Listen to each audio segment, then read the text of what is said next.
का जो जीवन था उस जीवन से हम क्या सीखें, ये आपको सोचने की जरूरत है। यहाँ पर सभी वक्ताओं ने आपको उनके जीवन के बारे में बताया। बाबा साहब उस जमाने के अंदर आप देखिएगा कि सिंबल ऑफ नॉलेज यानी ज्ञान के प्रतीक के रूप में पूरे भारत ही नहीं अभी तो पूरे विश्व के अंदर जाना जाता है। और जब हम जानते हैं कि जहाँ पहुंचे रवि वहां पहुंचे कवि, तो जहाँ पर सूरज का प्रकाश नहीं पहुंचता वहां कवि की कविता पहुंचती है। वैसे ही आपके अंदर ज्ञान है, उस ज्ञान की कद्र हर जगह हो, क्योंकि कोई भी व्यक्ति बड़ा अपने शरीर से या पद से नहीं होता, वो व्यक्ति बड़ा तब होगा। अब आप सब यहाँ बैठे हो, आपके संस्कार, आपकी शिक्षा, आपके अंदर विनम्रता और आप अपने समाज को एक करने के लिए एकता कितनी रखते हैं, ये सबसे बड़ी बात है। बाबा साहब बोलते हैं कि शिक्षित बनो, संगठित रहो और संघर्ष करो।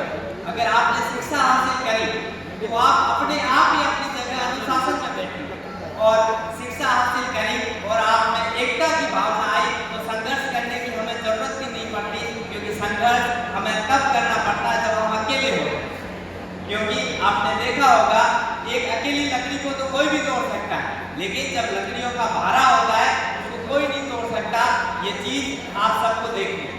आज भी हम देखते हैं कि शिक्षा शेरनी का दूरी, जो पीता है वो दहाड़ता है। तो यहाँ पर दहाड़ से ये मतलब नहीं था कि शेर की तरह दहाड़ना, दहाड़ से मतलब सिर्फ इतना था कि आप अपने जो विचार है उस विचारों से जो यूथ है, जो पढ़ने लिखने वाले बच्चे हैं, उनको आप मोटिवेट कर सकें। यहाँ पर मातृशक्ति बैठी है, मैं आपसे कहना चाहूँगा किसी भी बच्चे की पहली पाठशाला माँ की गोद है।